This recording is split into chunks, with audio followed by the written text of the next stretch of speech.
Welcome sir, আমি আরবাস জ্ঞানজ্যোতি coaching সেন্টারে তোমাদের সবাইকে ওয়েলকাম। আচ্ছা, তোমাদের আজকে আমি জিনিসটা ডিসকাস করবো, সেটা হচ্ছে হাইপারবোলিক ফাংশনসের কিছু অ্যাপ্লিকেশন। ঠিক আছে, এই অ্যাপ্লিকেশনগুলো কোনটা কিভাবে ইউজ করবো সেটা এখানে দেওয়া আছে।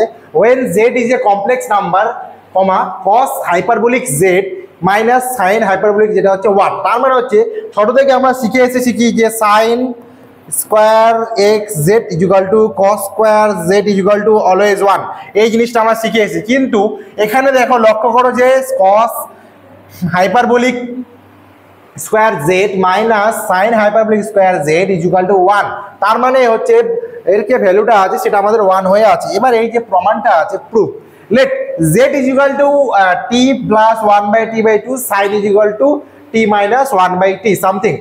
এখানে যে টিটা আছে সেটা হচ্ছে আমার এখানে কি ভ্যালুটা আছে, টি এর যে ভ্যালুটা, এখানে টি এর ভ্যালুটা হচ্ছে আমার এখানে ই টু দি পাওয়ার এক্স, তার জন্য ওরা লিখতে পেরেছে কি এরকম।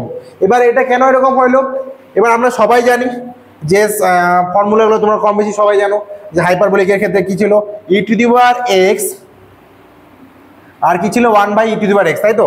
তার মানে হচ্ছে কি, এটা আমাদের ই টু দি পাওয়ার এক্স এরকম করে দেওয়া ছিল বাই টু।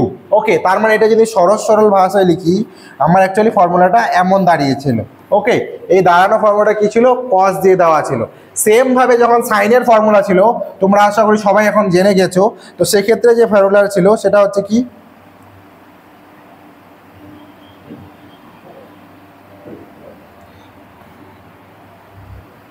সেটা হচ্ছে কি মাইনাস দিয়েছিল, সরি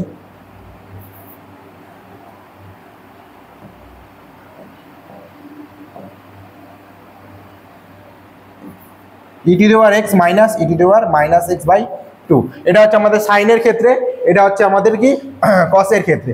এই ভ্যালুগুলো এখানে কিন্তু পুট করানো হয়েছে এবং সেখানে ধরে নেওয়া হয়েছে যে কি জেড ইজ ইকুয়াল টু আমাদের T is equal to exponential of Z. সেই ভ্যালুটা এখানে যখন পুট করানো হচ্ছে, হেন্স কস এইচ স্কোয়ার যেটা ভ্যালু বসানো হলো। এবার এটা যদি আমি ক্যালকুলেশন করি, তো আলটিমেটলি তোমরা যখন বাড়িতে ক্যালকুলেশন করবা, খাতার মধ্যে হচ্ছে স্টেপ বাই স্টেপ, তো সেখানে লক্ষ্য করবা যে কি এই যে ভ্যালুটা আছে সেটা কিন্তু আমাদের ওয়ান হয়ে দাঁড়াচ্ছে। ওকে, এই রেজাল্টটা কিন্তু হাইপারবোলিক ফাংশনের জন্য লাগবে।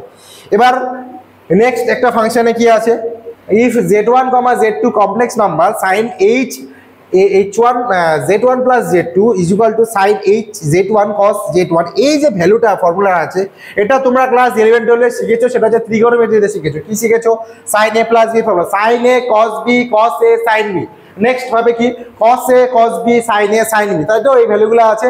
এবার এই ভ্যালুগুলো পুট করার পর দেখো এখানে কি কি এক্সপোনেনশিয়াল হিসেবে লিখেছে এরা। তো ধরেই নিলাম যে আমি এখানে কি ছিল, সাইন এইচ এক্স ধরলাম, কথার কথা, এটার ভ্যালু হচ্ছে e to the power x minus e to the power minus of two.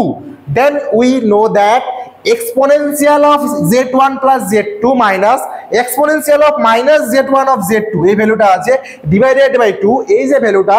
এবার উই নো দ্যাট কি আছে, আমরা প্রথমেই ধরেছি যে কি T1 আর T2 কিন্তু আলাদা আলাদা কাজ করছে। কি রকমের কাজ করতেছে, T1টা হচ্ছে আমার এখানে exponential of Z1 R T2 হচ্ছে আমার হচ্ছে এক্সপোনেনশিয়াল অফ Z2। ওকে, এই যে ভ্যালুগুলো এখানে পুট করব, আলটিমেটলি যখন পুট করব তখন কিন্তু শেষমেশ আমাদের এরকম একটা রেজাল্ট শো করবে। সেই রেজাল্টটা কিন্তু আমাদের ত্রিকোণমিতির যে একটা রেজাল্ট ছিল সেটা কিন্তু তুলনামূলকভাবে যথেষ্ট পরিমাণে ম্যাচ করে যাবে। ওকে, এবার আর একটা এক্সাম্পল বলে দিই, যেটা সেম ভাবে ধরো ওটা নর্মালের উপরে। এবার ধরে নাও যদি ইমাজিনারি নাম্বারের উপরে থাকে, যেমন ধরো sine x plus i y, cos x plus i y, এই যে ভ্যালুগুলো আছে সেটার কিভাবে পুটিং সিস্টেম হবে সেটা কিন্তু এখানে দেওয়া আছে। সেখানে কি আছে, sine x hyperbolic x cos y, i cos hyperbolic x sine y, এই যে ভ্যালুগুলো আছে সেটা কিন্তু বিস্তীর্ণভাবে আলাদা আলাদাভাবে কাজ করতেছে। তার ফলে যে আমাদের যে আলটিমেট রেজাল্টটা প্রয়োজন সেটা কিন্তু আমাদের এখানে শেষমেশ এসেছে। ঠিক আছে, এই মোটামুটি আমাদের ফর্মুলা বা হচ্ছে অ্যাপ্লিকেশনস। এছাড়া আরও অনেক আছে হাইপারবোলিক্সের ফাংশনের জন্য, তো সমস্ত জিনিস তো এখানে বলা সম্ভব না, যতটুকু বলা সম্ভব যেগুলো যেগুলো ইম্পর্টেন্ট সেগুলো তোমাদের বলে দেওয়া হয়, যে কোন টপিকটা বিশেষ করে কোন টপিকটা শুরু করা আগে কোন টপিকটা আমাকে জানতে লাগবে।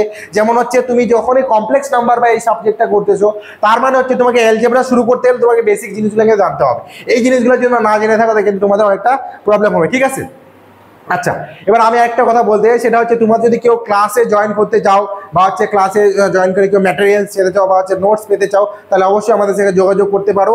এবং সেই যোগাযোগের মাধ্যমে কারো যদি নাম্বার প্রয়োজন, ডেসক্রিপশন বক্সে যে নাম্বারটাও আছে সেখানে তোমরা কল করলে তোমাদের সমস্ত কিছু ক্লিয়ার করে দেওয়া হবে। সেটা যে কোনো সাবজেক্টের হতে পারে, যে কোনো সাবজেক্টের হতে, সায়েন্স হতে পারে, আর্টস হতে পারে, যে কোনো সাবজেক্টের জন্য। ওকে, তো থ্যাংক ইউ আজকে ভিডিওর জন্য। সবাই ভালো থেকো, সুস্থ থেকো।